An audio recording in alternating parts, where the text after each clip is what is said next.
साधना को पहली फिल्म के लिए मिली थी 1 रुपए फीस। साधना को कैसे मिली थी पहली फिल्म? साधना को बबीता ने क्यों दिया था श्राप? कैसे कटे साधना के आखिरी दिन?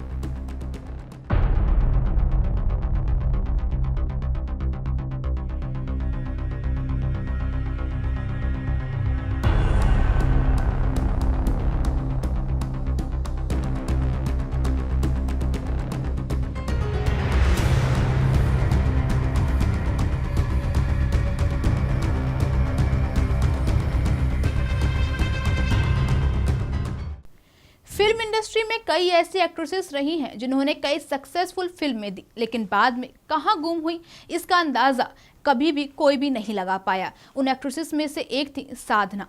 नमस्कार, आप देख रहे हैं टीएनपी एक्सप्लोरर। मैं हूं आपके साथ आपकी होस्ट काजल चौधरी। साधना शिवदासनी जो न सिर्फ फिल्मों के लिए जानी जाती थी बल्कि अपने हेयर स्टाइल और ड्रेसिंग स्टाइल के लिए भी फेमस थी। साधना ने अपने दौर में काफी फिल्में की, कई सुपरहिट गानों पर परफॉर्म भी किया, लेकिन रियल लाइफ में उन्हें काफी दुख मिला। जी हाँ, इस साल दिग्गज एक्ट्रेस साधना की 83वीं बर्थ एनिवर्सरी मनाई जा रही है और इस मौके पर हम आपको उनकी लाइफ से जुड़े कुछ अहम किस्से बताएंगे। 2 सितंबर 1941 को ब्रिटिश इंडिया के कराची, जो कि अब पाकिस्तान में है, साधना शिवदासानी का जन्म एक सिंधी हिंदू परिवार में हुआ था। इनके पिता शिवराम शिवदासानी और मां लाली देवी थी। इनके पिता के बड़े भाई हरी शिवदासानी थे, जिनकी बेटी एक्ट्रेस बबीता है, जो करिश्मा कपूर और करीना कपूर की मां भी हैं। बंटवारे के बाद इनका पूरा परिवार मुंबई में शिफ्ट हो गया। साधना की स्कूलिंग मुंबई में ही हुई और जय हिंद कॉलेज से उन्होंने ग्रेजुएशन किया।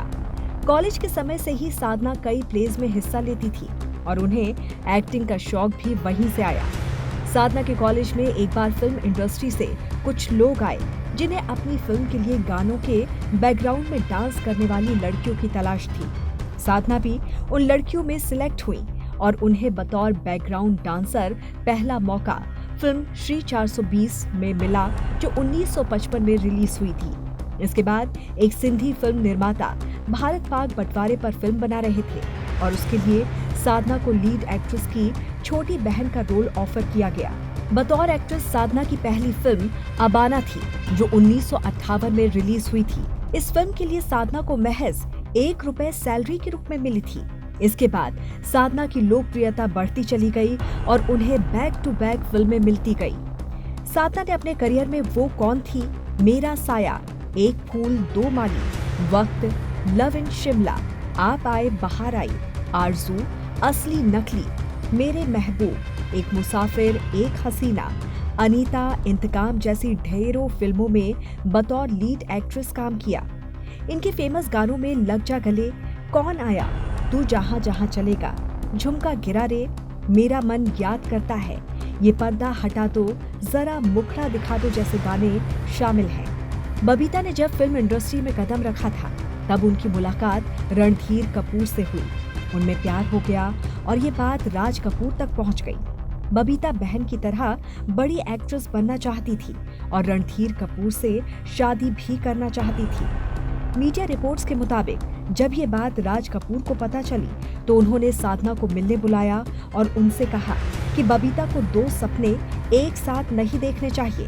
अगर बबीता रणधीर कपूर से शादी करती हैं तो फिल्मों से हाथ धोना होगा, क्योंकि कपूर खानदान की बहुएं फिल्मों में काम नहीं करती हैं। जब ये बात बबीता को पता चली तो वो साधना से मिलकर गुस्सा करने लगी। उसी रिपोर्ट में ये भी दावा किया गया कि साधना बबीता को अपने बच्चे की तरह मानने लगी कि अगर फिल्मों में काम करना है तो रणधीर से शादी का ख्याल छोड़ दे। लेकिन बबीता गुस्से में थी और उन्होंने कह दिया कि बच्चा मानकर ये सब बातें कर रही हैं, कहीं ऐसा ना हो कि एक दिन आप बच्चों के लिए तरसें। हालांकि बबीता ने ये बात गुस्से में कही थी, लेकिन साधना के जीवन में कभी उनके खुद के बच्चे नहीं हुए। साधना जब अपने करियर के पीक पर थी तब उन्हें थायराइड नाम की बीमारी हुई। उन्होंने उसका इलाज अमेरिका में करवाया और फिर से करियर पर ध्यान दिया, लेकिन उनके पास काम इतना था कि वो अपनी सेहत का ख्याल नहीं रखती थी और बाद में इसके कारण उनकी एक आंख छोटी हुई, जिससे कम दिखने लगा। बाद में साधना ने फिल्मों में काम करना बंद कर दिया। उनके पति रामकृष्ण नायर का निधन भी हो चुका था। बताया जाता है कि साधना अंतिम दिनों में पाई पाई की मोहताज हो गई थी और 25 दिसंबर 2015 को उनका निधन हो गया। Bureau report, TNP explore. देखते रहिए TNP एक्सप्लोर। नमस्कार। TNP एक्सप्लोर ऐसी ही वीडियोज के लिए चैनल को लाइक करें, शेयर करें, सब्सक्राइब करें और बेल आइकॉन दबाना न भूलें।